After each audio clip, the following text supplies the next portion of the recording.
The biting wind tore across the open plains of Colorado Territory, 1868, as Olivia Matthews pressed her bundled infant tighter against her chest, desperately attempting to shield him from both the relentless elements and the prying eyes of strangers. The stagecoach had deposited her at the dusty outpost of Silver Creek just minutes before, and already she regretted her decision to flee west. With nothing but a small carpetbag containing her meager possessions and the precious baby boy hidden beneath layers of blankets, she stood frozen on the weathered boardwalk, uncertain where to turn. "Madam, you need some assistance." The deep, rumbling voice startled her, causing her to clutch the bundle even tighter. The small whimper that escaped from the blankets made her heart race with panic. "No, thank you." "I'm quite all right," she replied hastily, refusing to meet the man's gaze as she adjusted the blankets to conceal the source of the sound. "Doesn't look that way to me." The man stepped closer, his spurs jingling softly against the wooden planks. Town ain't kind to newcomers without a destination. Reluctantly, Olivia glanced up, finding herself staring into eyes the color of a summer storm. They belonged to a tall, broad-shouldered man with sun-bronzed skin and a face that, while not conventionally handsome, possessed a rugged charm that momentarily stole her breath. His dark hair curled slightly beneath a well-worn Stetson, and several days' worth of beard shadowed his jawline. "I'm looking for work," she said finally, shifting the baby in her arms. "And lodging." The man's gaze dropped briefly to the bundle before returning to her face. "Name's Nathan Blackwood. I own the Double B Ranch about 5 miles west of town. Mrs. Peterson at the boarding house might have a room, and the general store's looking for help since the owner's daughter got married last month." Before Olivia could respond, the baby let out a more insistent cry. Her cheeks flamed with mortification as she tried to quiet him discreetly, terrified of the judgment that would inevitably follow, but Nathan Blackwood merely smiled. "Sounds like the little one's hungry. There's a cafe just down the street. Good place to get out of this wind and feed your baby." "He's not." Olivia began automatically, then stopped herself. "Thank you, Mr. Blackwood." "Nathan," he corrected, tipping his hat before stepping back. "Welcome to Silver Creek, Miss Matthews, Olivia Matthews." She didn't volunteer more information, and to her relief, he didn't press. "Hope to see you around, Miss Matthews." With another tip of his hat, Nathan turned and continued down the boardwalk, leaving Olivia staring after him. The cafe proved to be a small, warm establishment smelling of fresh bread and coffee. Olivia chose a corner table, keeping her back to the wall and the baby shielded from view as best she could. When the owner, a plump woman with kind eyes, approached to take her order, Olivia requested only tea and tried to ignore the knowing glance the woman gave the bundle in her arms. "New in town, dear?" the woman asked, setting down a cup of steaming tea. "Yes, just arrived. I'm Martha Wilson. My husband Frank and I run this place." Martha smiled warmly. "And who's this little one?" The baby had worked one tiny hand free of his blankets, and Martha reached out to touch his fingers gently. Olivia fought the urge to pull him away. "James," she said softly. "His name is James." "Beautiful boy," Martha commented. "If you're looking for work, I could use some help around here." "Nothing too strenuous, and you could keep the little one with you." Olivia blinked in surprise. "You wouldn't mind," Martha laughed. "Mind, honey, I raised 4 children while running this cafe. Babies are good for business, makes the place feel like home." She glanced around the half-empty room. "Could use a little more of that these days." Relief flooded through Olivia. "When could I start?" "Tomorrow morning, 7 o'clock." Martha patted Olivia's shoulder. "Now, about a place to stay, Mr. Blackwood mentioned to Mrs. Peterson." "Ah, you've met Nathan already," Martha's eyes twinkled. "Good man, that one." "Yes, Edith Peterson runs the boarding house down the street. Tell her I sent you and she'll take care of you." That evening, Olivia sat on the narrow bed in her rented room, cradling James as he nursed. The boarding house was clean but sparse, with a single bed, washstand, and chest of drawers.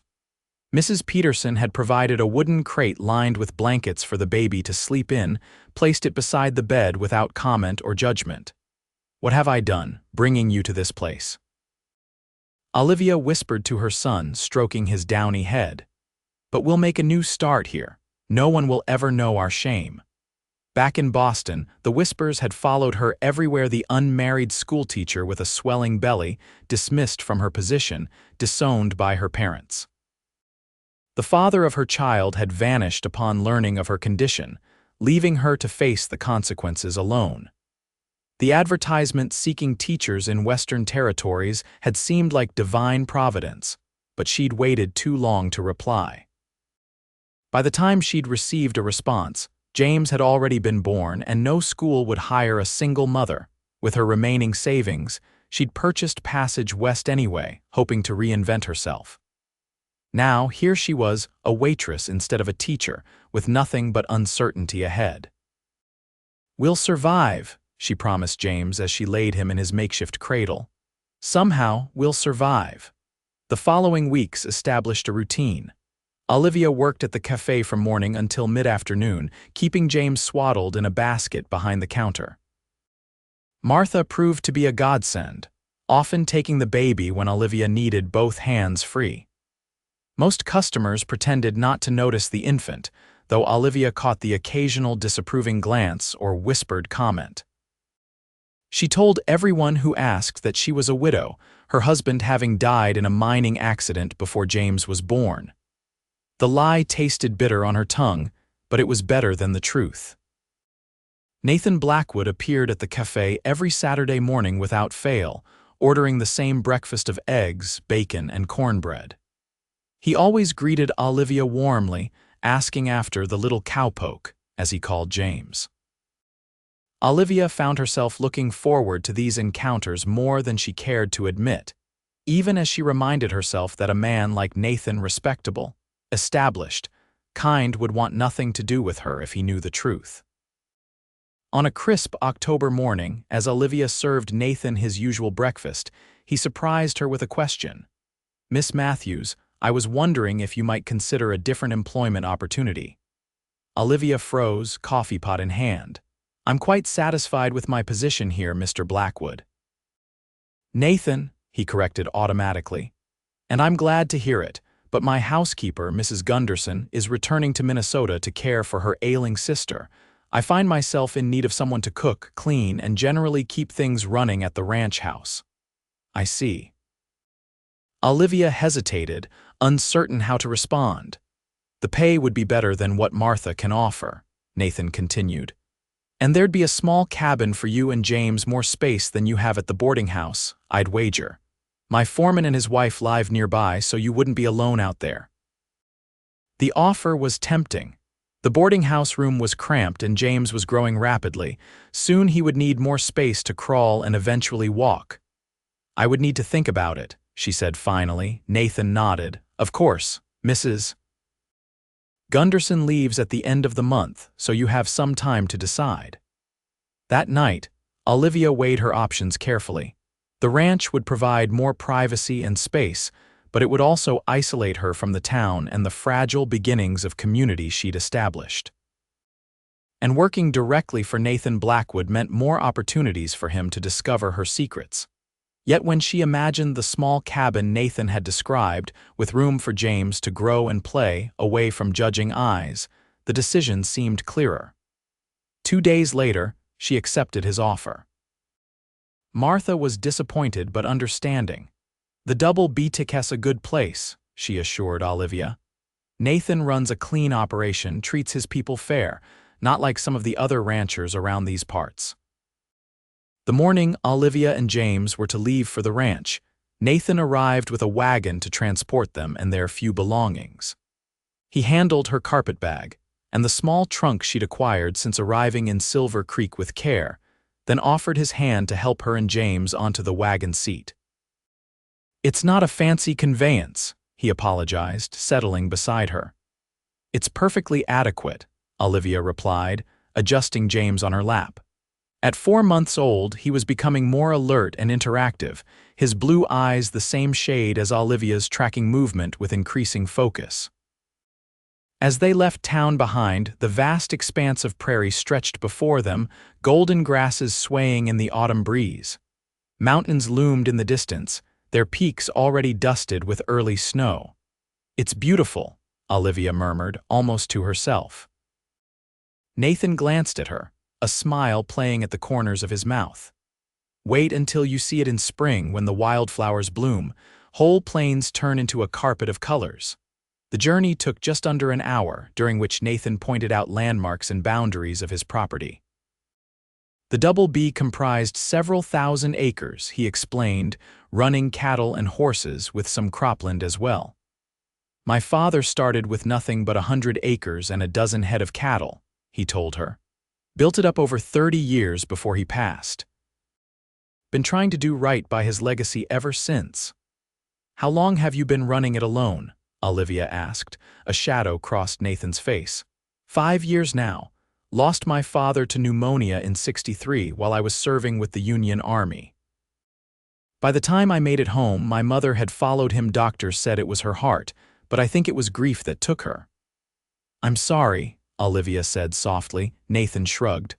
"Life out here is hard, but it shapes a person, makes you appreciate what you have while you have it." He glanced down at James, who had fallen asleep. "Your boy there, he's lucky to have a mother who's willing to brave a new start for his sake." Guilt and shame twisted in Olivia's stomach. If Nathan knew the circumstances of James's birth, would he still speak so kindly? The ranch house came into view as they crested a gentle hill, a solid 2-story structure built of logs and stone, with a wide porch wrapping around the front. Several outbuildings clustered nearby, and beyond them stretched corrals and pastures. A little distance away stood a smaller cabin, smoke curling from its chimney. "That'll be your place there," Nathan said, pointing to the cabin. "Mrs. Gunderson's been getting it ready for you. Not as grand as the main house, but it's snug in winter and cool in summer." The cabin proved to be far more comfortable than Olivia had expected. A main room contained a small kitchen area with a cast iron stove, a table with 4 chairs, and a sitting area with a rocking chair beside the stone fireplace. A door led to a bedroom large enough for a full-sized bed and a cradle that Nathan explained had been his own as a baby. "Mrs. Gunderson thought you might need it," he said, looking slightly embarrassed. "Said that boy's getting too big for a basket." Tears stung Olivia's eyes at the unexpected kindness. "Thank you, this is all so much more than I anticipated." Nathan shifted uncomfortably. "Well, I'll let you get settled. Supper's at 6 in the main house. Kitchen entrance is around back." He paused at the door. "Oh, and Miss Matthews." "Welcome to the Double B." Life at the ranch quickly settled into a rhythm. Olivia rose before dawn to tend to James, then made her way to the main house to prepare breakfast for Nathan and whichever ranch hands were eating there that day. The rest of her morning was spent cleaning and organizing the sprawling house, while afternoons were dedicated to laundry, baking, or preparing supper. James accompanied her most days, strapped to her chest in a sling or nestled in a basket nearby as he grew older. Nathan proved to be a considerate employer, never complaining when James's cries interrupted her work and often stopping to speak softly to the baby, even offering to hold him on occasion. These moments both warmed and terrified Olivia. The sight of Nathan cradling her son with such natural ease made her heart swell, even as she feared growing too attached to a man who could never accept her past. As winter descended on the Colorado plains, Olivia found herself increasingly grateful for the sturdy cabin with its reliable fireplace. Snow piled high around the buildings, and frigid winds howled across the open land. During the worst blizzards, Nathan insisted she and James stay in the main house, giving them a guest room on the second floor to ensure their safety on Christmas Eve. Nathan surprised her by appearing at her cabin door with a small pine tree tucked under his arm and a crate of ornaments. "Thought the boy might enjoy some Christmas cheer," he said gruffly, setting the tree in a corner. These were my mother's. Haven't had cause to use them since she passed. Together, they decorated the little tree with delicate glass baubles and paper stars, while James watched from his blanket on the floor, cooing and reaching for the shiny objects. When they finished, Nathan produced a small package wrapped in brown paper. "For James," he said, handing it to Olivia. "Not much, but I thought he might like it." Inside was a wooden rattle, smoothly carved and painted with bright colors. "Did you make this?" Olivia asked, noticing the precision of the workmanship. Nathan nodded, a faint blush coloring his cheeks. "Winter evenings get long. Woodworking passes the time." Olivia swallowed the lump in her throat. "It's beautiful, thank you." She hesitated, then retrieved a package from the bedroom. "I have something for you as well." She'd knitted him a scarf from wool yarn purchased on her last trip to town, dark blue to match his eyes. Nathan ran his fingers over it reverently, as though it were made of the finest silk rather than simple wool. "No one's made me anything since my mother died," he said quietly. "Thank you, Olivia." It was the first time he'd used her given name, and the sound of it in his deep voice sent a shiver through her that had nothing to do with the winter cold. Christmas Day brought another surprise when Nathan invited Olivia and James to dine with him in the main house, rather than having her prepare the meal as usual. He'd arranged for the cook from the bunkhouse to prepare a feast, allowing Olivia to relax and enjoy the holiday. As they sat before the roaring fire after their meal, James nestled sleepily in Olivia's arms. Nathan cleared his throat. "I've been meaning to ask," he began hesitantly, "about James's father." Olivia tensed immediately. "He's gone," she said tersely. "I gathered that much." Nathan studied her face. "Mining accident," Martha said. "Yes." The lie came automatically now, practiced and smooth. Nathan didn't sound convinced. "Must be hard raising a boy without his father. We manage." "That you do." He leaned forward, elbows on his knees. "Thing is, Olivia, there are no mining operations anywhere near Boston, which is where you said you came from." The blood drained from Olivia's face. "I never said—" "Your accent gives you away," Nathan interrupted gently. "And you mentioned teaching in Boston when you were telling me about your education last week." Panic rose in Olivia's chest. "I should go," she said, rising abruptly. "James needs to sleep in his own bed." "Wait." Nathan stood as well, reaching out but not quite touching her. "I'm not judging you, Olivia. Whatever your reasons for coming west, whatever story you needed to tell, it's your business. I just want you to know that you don't have to lie to me." Tears blurred her vision as she clutched James tighter. "You don't understand." "Then help me understand," he said softly. But Olivia couldn't bring herself to speak the truth, to see the respect in his eyes turn to disgust. "Good night, Mr. Blackwood," she said stiffly, turning toward the door. Nathan didn't try to stop her, but his voice followed her into the cold night. "The offer stands, Olivia. Whenever you're ready to talk, I'll listen." The days following Christmas were strained, with Olivia keeping her interactions with Nathan brief and formal. He didn't press her for explanations, but she often caught him watching her with a thoughtful expression that made her nervous. In late January, Olivia made her monthly trip into Silver Creek for supplies, taking James with her bundled against the cold. She'd completed most of her errands and was just leaving the general store when a familiar voice stopped her cold. "Olivia? Olivia Matthews, is that you?" She turned slowly, dread pooling in her stomach, to find herself face to face with William Parker, the man who had fathered her child and abandoned her to face the consequences alone. "William." She could barely force his name past her lips. "What are you doing here?" He looked much as she remembered, handsome in a polished way, with carefully styled blonde hair and expensive clothes. The son of Boston's most prominent banker, William had been considered quite a catch when he'd begun courting the humble schoolteacher. "I might ask you the same thing," he replied, his smile not reaching his eyes. "Your parents were quite distressed when you disappeared. They hired a detective to find you." Olivia glanced around nervously, grateful that the street was relatively empty. I'm sure they only wanted to confirm that their disgrace of a daughter was truly gone. William's smile tightened.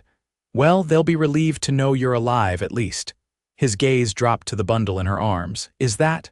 My son, Olivia said firmly. James? I see. William stepped closer, lowering his voice. I'm in Colorado on business for my father's bank. We're financing several mining operations in the territory. He glanced around before continuing. I've married since you left a very advantageous match. It would be unfortunate if word of our indiscretion were to reach certain ears. The threat was clear, and Olivia felt a chill that had nothing to do with the winter weather. I have no intention of causing you any trouble, William. I simply want to raise my son in peace. Our son, he corrected, reaching to pull back the blanket covering James's face. Olivia stepped back sharply. No, you forfeited any claim to him when you turned your back on us. William's expression hardened. Be reasonable, Olivia. I could provide for the boy, give him advantages you never could.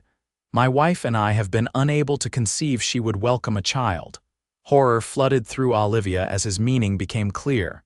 You want to take him, my baby? It would be for the best, William insisted. Think of his future. What can you offer him out here in this wilderness? Love, Olivia said fiercely. Security. A mother who would die before giving him up. William's lips thinned. Don't be dramatic. I'm offering a solution that benefits everyone. You could start fresh without the burden. He is not a burden, Olivia hissed, backing away. Stay away from us, William. You have no rights to James. Don't be foolish, William snapped, grabbing her arm. You're an unmarried woman with no family, no connections. Who would believe your word against mine if I claimed you stole my son? I would. The deep voice came from behind Olivia, and she turned to find Nathan standing there, his expression thunderous as he stared at William's hand clutching her arm. And who might you be? William asked, not releasing his grip. Nathan Blackwood. I own the Double B Ranch where Miss Matthews is employed. Nathan's voice was deceptively calm, but Olivia could see the tension in his jaw. I suggest you remove your hand from the lady, sir. William hesitated, then slowly released Olivia's arm. This is a private matter between Miss Matthews and myself. Doesn't look private to me, Nathan replied.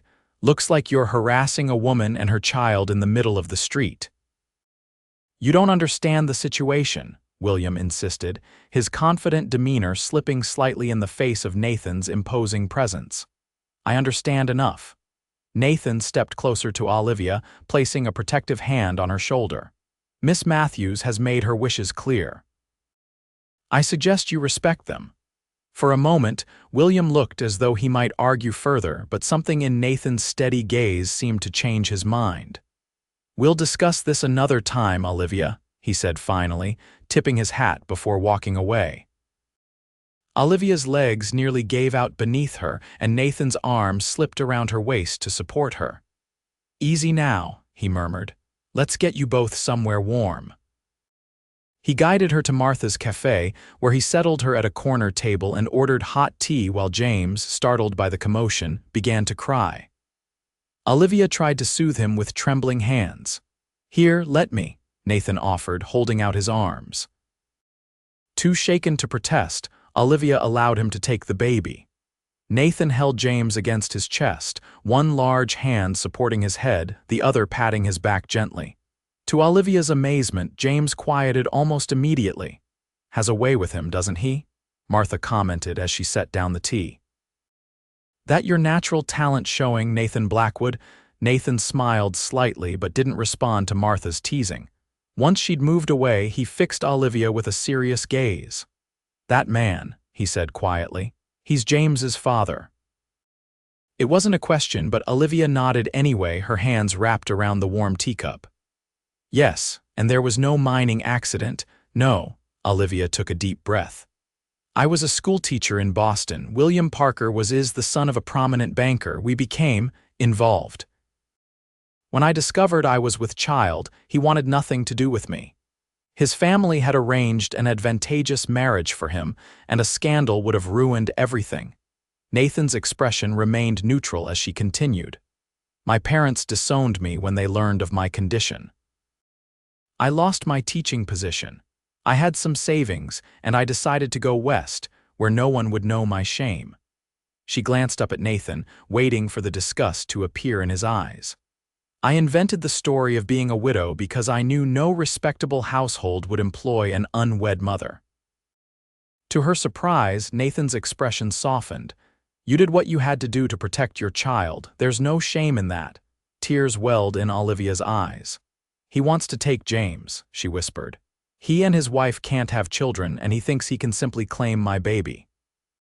That's not going to happen, Nathan said firmly, his hand instinctively tightening around James. I won't let it. You can't stop him, Olivia said miserably. He has money connections. As he pointed out, who would believe an unwed mother over a respectable businessman? Nathan was quiet for a moment, his fingers gently stroking James's back as the baby dozed against his shoulder.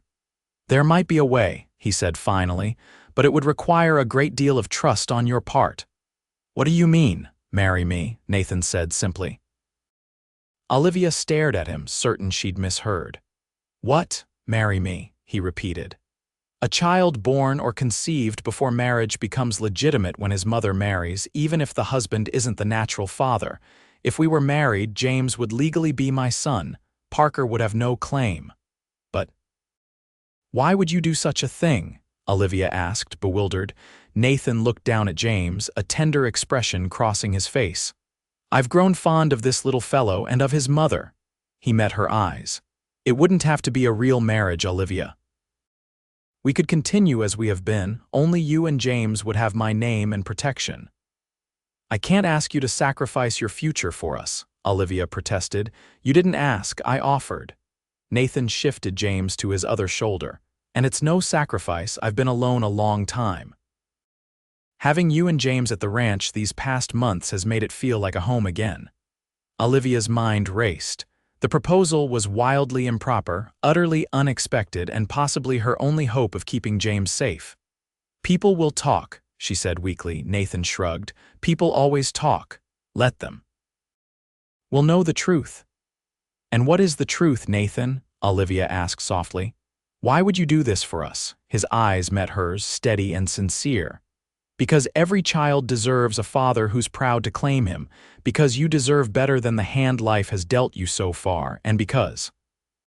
He hesitated, then continued more quietly, because I think we could build something good together, given time.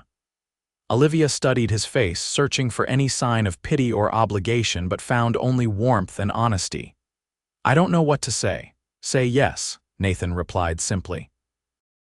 Let me help you protect your son. 2 days later, Olivia found herself standing before the minister in Silver Creek's small church, speaking vows she never expected to utter. Nathan had arranged everything with remarkable efficiency, obtaining a license and securing the minister's services before William Parker could interfere. The ceremony was brief, and attended only by Martha Wilson and her husband as witnesses. Olivia wore her best dress, a simple blue wool that brought out her eyes, while Nathan had donned a formal black suit that made him look both distinguished and slightly uncomfortable. James, dressed in a white gown Olivia had painstakingly sewn, watched the proceedings from Martha's arms with wide, curious eyes. By the authority vested in me, the minister intoned, I now pronounce you husband and wife. You may kiss your bride. Nathan hesitated, then leaned forward to place a chaste kiss on Olivia's lips. The brief contact sent unexpected warmth through her body, and she found herself blushing as they turned to sign the marriage certificate. Mrs. Blackwood, Nathan said softly, testing the name as he offered her his arm to leave the church. It will take some getting used to, Olivia admitted, accepting his arm. Outside, Martha handed James back to Olivia, then embraced them both.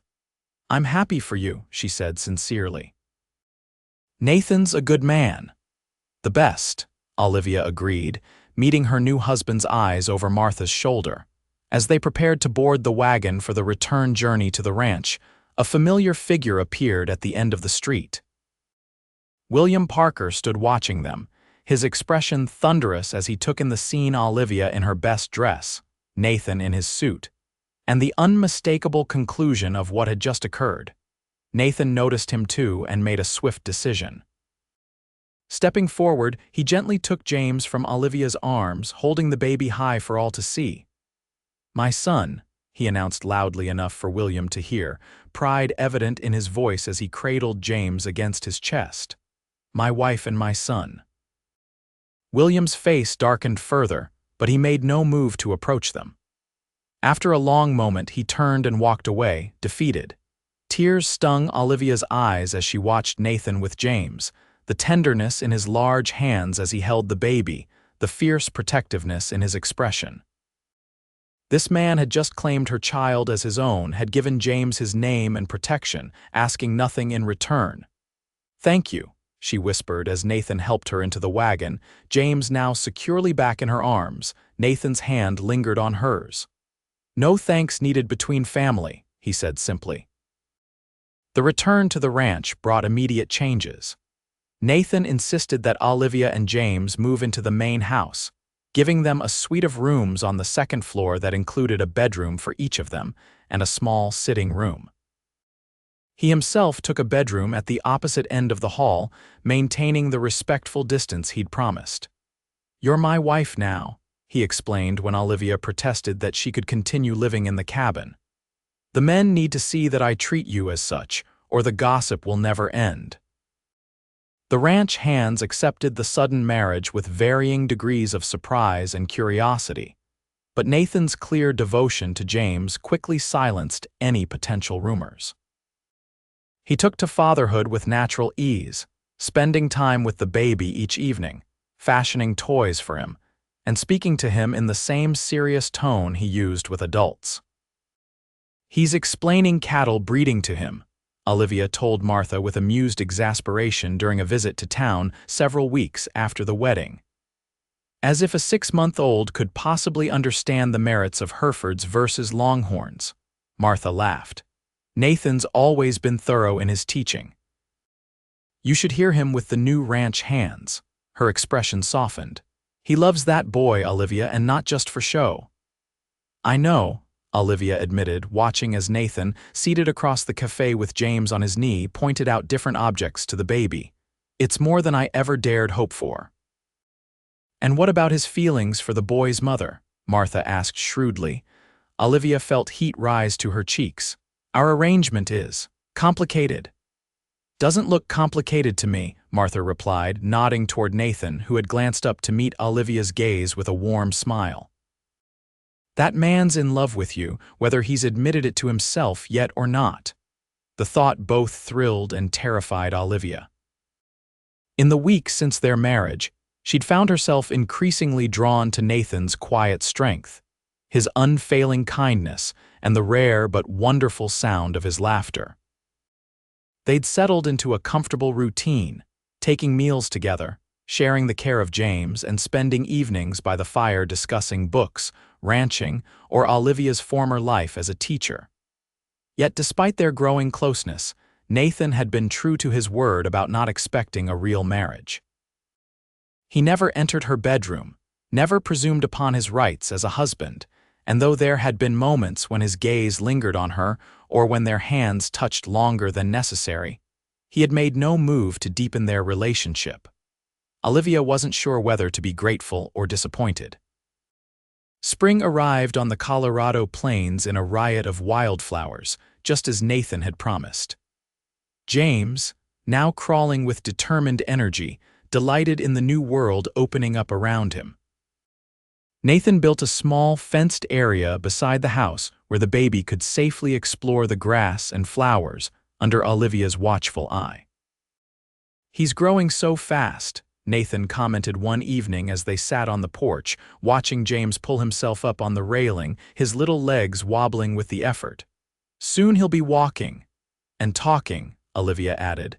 "He's already trying to mimic sounds." As if to demonstrate, James looked up at Nathan and made a sound that might have been an attempt at "Papa." Nathan froze, his expression unreadable. "I'm sorry," Olivia said quickly. I haven't been teaching him that. He must have picked it up from hearing the hands talk about you. No, it's all right, Nathan said, his voice slightly rough. I just didn't expect. He cleared his throat. Would you mind if he called me that? Olivia studied his face, seeing the hope and vulnerability there. I think it would be entirely appropriate, she said softly. You are the only father he knows. Nathan reached over and squeezed her hand briefly before turning his attention back to James, who had abandoned the railing to crawl toward a particularly interesting beetle. That night, as Olivia prepared for bed, a knock sounded at her door. She opened it to find Nathan standing there, looking uncharacteristically nervous. Is everything all right? She asked, tightening the belt of her robe. Yes, He ran a hand through his hair. I wanted to give you something. From behind his back, he produced a small wooden box. It was my mother's. I thought you should have it. Olivia accepted the box and opened it carefully. Inside lay a delicate gold locket on a fine chain. Nathan, it's beautiful, but I couldn't possibly, please, he interrupted. It would mean a lot to me to see you wear it. And there's room inside for a small portrait. I thought perhaps we could get one of James to put in it. The thoughtfulness of the gift brought tears to Olivia's eyes. Thank you, she whispered. I'll treasure it. Nathan stepped closer, taking the locket from the box. May I? Olivia nodded, turning so he could fasten it around her neck. His fingers were warm against her skin as he worked the clasp, and she felt his breath stir her hair. When she turned back to face him, they were standing closer than they ever had before. Olivia, Nathan said, his voice low. These past months, having you and James here. Yes, she prompted when he hesitated. I know our arrangement was meant to be practical for James's protection, he continued, but I find myself wanting more. His eyes searched hers. I'm falling in love with you, Olivia.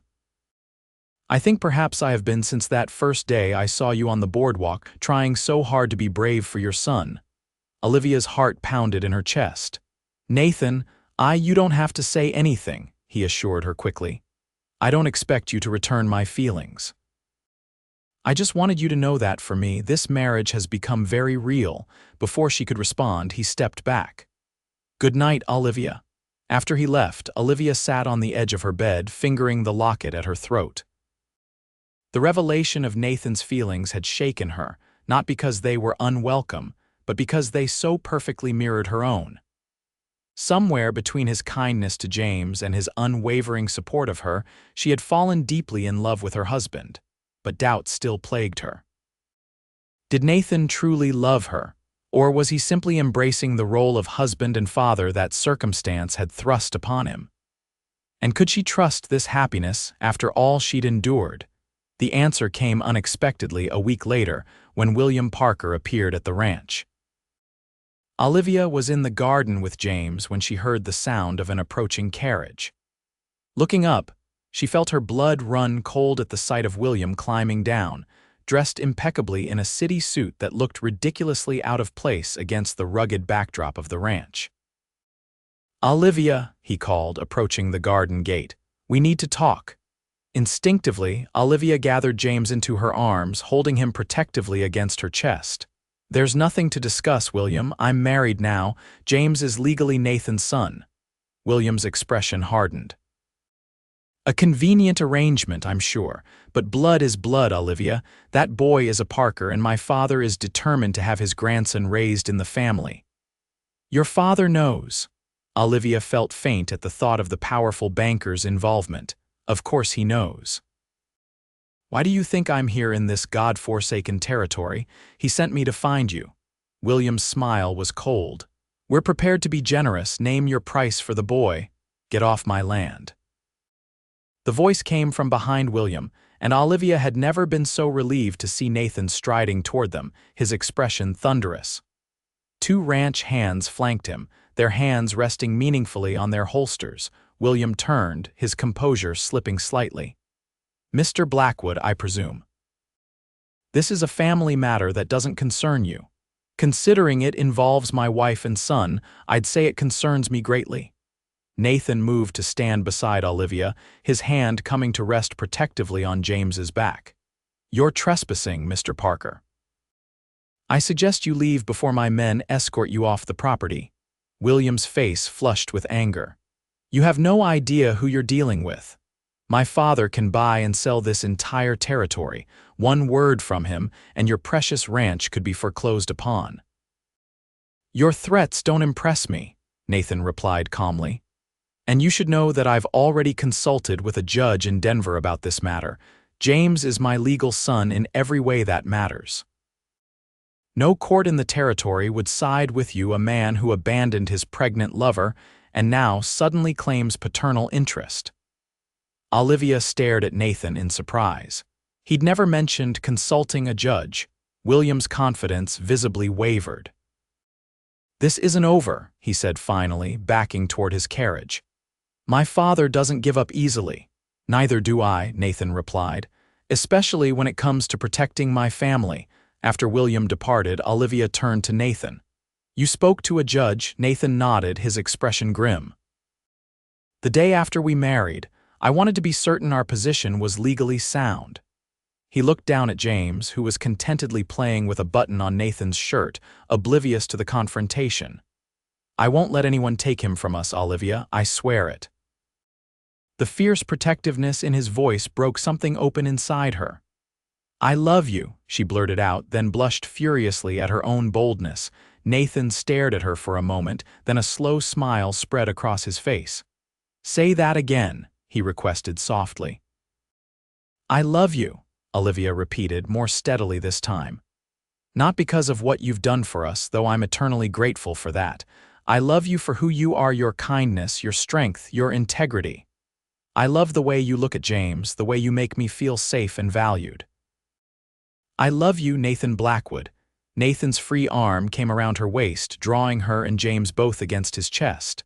I have waited so long to hear those words, he murmured against her hair. I love you too, Olivia, more than I ever thought possible. That night, for the first time, Nathan came to Olivia's bedroom not as a visitor, but as a husband. Their lovemaking was tender and reverent, a physical expression of the love that had grown between them over the months of their marriage in name only. Afterward, as they lay tangled together in the moonlight streaming through the window, Nathan traced lazy patterns on Olivia's bare shoulder. I never expected this, he confessed quietly. When I rode into town that day and saw you standing there with your little bundle, looking so lost and determined at the same time, I never imagined you would become the center of my world. Olivia propped herself up on one elbow, studying his face in the dim light. Do you ever regret it? Taking on another man's child and a woman with a scandalous past, Nathan's hand came up to cup her cheek. Never. James may not have my blood, but he has my heart, same as his mother. He smiled softly. Besides, I'm hoping he'll have siblings someday who do share my blood.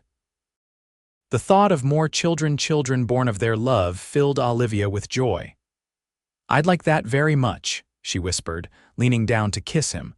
The confrontation with William proved to be the last they saw of him. Whether it was Nathan's legal precautions or perhaps the intervention of William's new wife when she learned of his true purpose in Colorado, they never knew. But as the months passed with no further contact, the fear of losing James gradually faded. James's first birthday was celebrated with a small gathering at the ranch, attended by Martha and Frank Wilson, Mrs. Peterson from the boarding house, and all the ranch hands. Nathan had carved a miniature rocking horse as a gift, which delighted James almost as much as the cake Olivia had baked. Speech, called Frank Wilson as they finished the meal. From the proud papa, Nathan stood, lifting his glass. A year ago, I was a solitary man running a ranch and not much else. Today, I'm the luckiest man in Colorado territory with a beautiful wife and a son who amazes me every day. He looked down at Olivia, his eyes full of love. To family, the one we've made and the one we're building. To family, the guests echoed, raising their glasses. Later that night, as they prepared for bed, Nathan wrapped his arms around Olivia from behind, his hands coming to rest on her still flat stomach.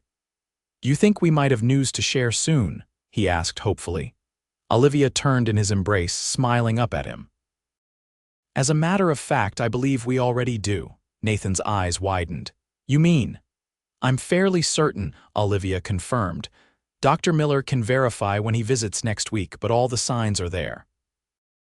With a whoop of joy, Nathan lifted her off her feet, spinning her in a circle before setting her down gently. Another baby, he said wonderingly, his hand returning to her stomach. Our baby. Our baby, Olivia agreed, covering his hand with her own. But you know, Nathan, James is every bit as much yours as this one will be. Blood doesn't make a father. Love does, Nathan finished for her. And I've loved that boy since the first time I held him. He kissed her softly. Just as I've loved his mother. 8 months later, Olivia gave birth to a daughter they named Elizabeth, after Nathan's mother. James, now a sturdy toddler with his mother's blue eyes and a personality all his own, regarded his new sister with solemn curiosity before declaring, "Baby," in the proud tone of one who has mastered an important concept. "That's right, son," Nathan said, lifting James to get a better view of the infant in Olivia's arms. "That's your sister. You're a big brother now." As Olivia watched her husband and son bent over the newest addition to their family, she marveled at how completely her life had transformed. The shame and fear that had driven her west had been replaced by love and security beyond anything she could have imagined. "Happy?" Nathan asked, catching her thoughtful expression. "Completely," Olivia assured him. "I was just thinking about how differently things might have turned out if you hadn't been at the stagecoach stop that day." Nathan smiled, settling James on the bed beside her. "I believe we were meant to find each other, Olivia. Some things are simply written in the stars." "Then I'm grateful for whatever star guided you to me," she said softly. "To us." The years that followed brought more children, twin boys, Daniel and David, born 2 years after Elizabeth, and another daughter, Sarah, 3 years later. The Double B flourished under Nathan's management, growing into one of the most prosperous ranches in the territory, while Olivia established a small school for their children and those of neighboring ranches. James grew into a thoughtful, responsible young man who shared Nathan's love for ranching and woodworking.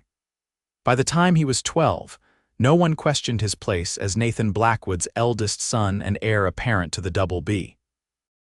If anyone remembered the circumstances of his birth, or the brief scandal of Olivia and Nathan's hasty marriage, they kept such recollections to themselves. On their 10th wedding anniversary, Nathan surprised Olivia with a journey to Boston, their first trip east since she'd fled years before. They traveled with all 5 children, staying in the finest hotels along the way. In Boston, they visited Olivia's parents, who had softened considerably at the news of their daughter's prosperous marriage and growing family. The reconciliation was tentative but sincere, and when they departed, Olivia's mother pressed a family Bible into her hands, a peace offering and acknowledgement of the family Olivia had created. They saw no sign of William Parker during their stay, though they learned he had moved to New York after his father's death, taking over the family banking business. According to gossip, his marriage had produced no children, a fact that gave Olivia a small, private satisfaction. As they journeyed back to Colorado, Olivia found herself increasingly eager to return to the ranch, to the home she and Nathan had built together. Boston, with its rigid social structures and judgmental whispers, no longer held any appeal for her, glad to be heading home. Nathan asked as their train crossed the Mississippi River, noticing her more relaxed demeanor. "Very," Olivia admitted, watching as James taught his younger siblings a card game in the seats across from them.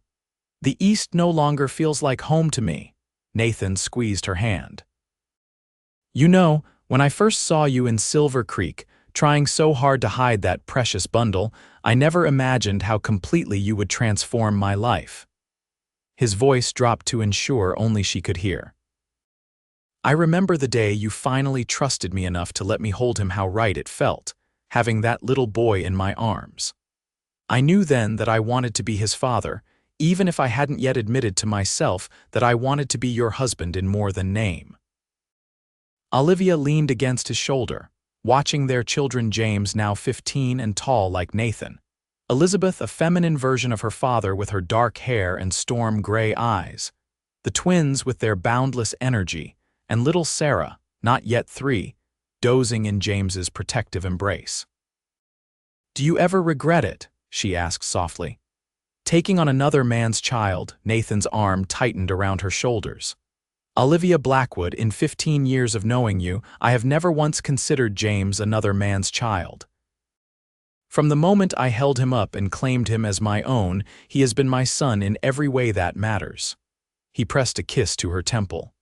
"Our family began with him. How could I possibly regret that?"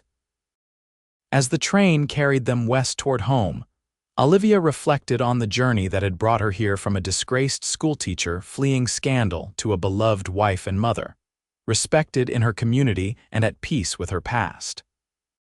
All because one man had looked beyond her shame to see her worth, had claimed her son as his own, not with reluctance but with pride. "I love you, Nathan Blackwood," she whispered, turning her face up to his. His kiss was as tender as the first they had shared, yet filled with the deeper passion that had grown between them over years of shared joys and sorrows, triumphs and challenges.